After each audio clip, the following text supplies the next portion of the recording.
I'm here in the Black Estate Vineyard with Alistair, and Alistair is a family member of Black Estate and also the vineyard guy, the local taxi, the sales guy, and just about everything else as far as I can work out.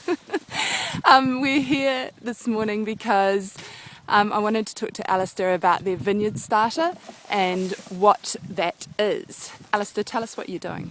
So we're just picking some grapes. We pick a few kilos and we're going to macerate them by hand and leave them in the vineyard, and we're looking to capture the yeast that's present in the vineyard to get our ferments going. So instead of using a commercial prepared yeast or yeast that's present in the winery, we're trying to use yeast that from the vineyard, and the reason for doing that is we're trying to make wine of a place, so if we can use yeast of the place, that's exciting. And if the fruit's being processed in a winery that has fruit from other vineyards coming in, it means there's not going to be that sameness of the yeast. So we pick a few kilos of grapes, it's probably about 10 kilos, and then we macerate them by hand. We leave them out in the vineyard for a while, and then we just coarsely filter them through a sieve and put them into some 2-litre bottles and leave those for a couple of days, and they will start fermenting, and we can check on those, how they're fermenting by the sound and the smell. And then Nicholas, the winemaker, will have a look at them under the microscope and make sure they're healthy.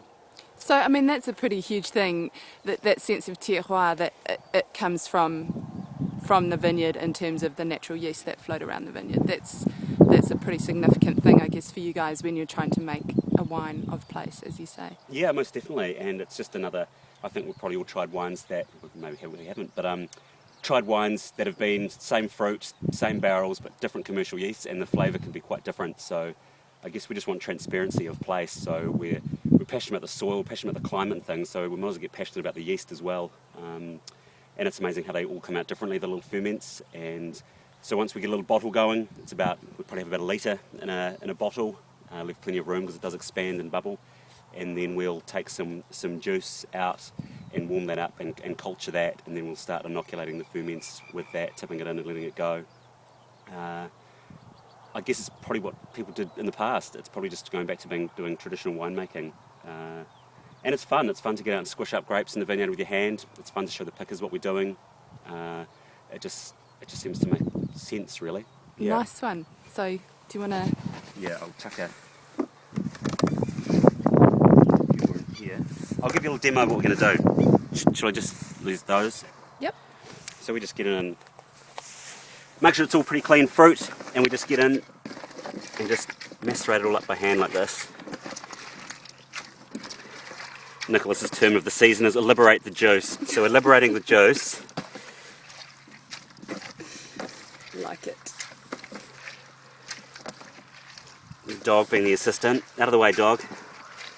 This is Digby, everyone. My faithful assistant. Yeah, and so we just squash it all up like this, and it's a great way to be able to taste the juice as well, see what we've got, and we'll just leave that under the vines for 15-20 minutes. Why do you leave it under the vines? It's the yeast from the vines we want, and it just gives an opportunity for the yeast. It's probably present already on the skins and the stems and things, but just to get in contact with that juice. And we'll leave it there, and then we'll just coarsely filter it through a sieve to get that juice out, and just leave it for about 3 or 4 days, and it'll just start fizzing away. It's really fun to listen to it fizz, hear different fizzes. You can tell by the fizz as to how it's progressing. Sniff it, taste it, all that kind of jazz. Cool. Because it's a natural live product, so it's an exciting way to experience that further. Excellent. Thanks so much for your time. Pleasure.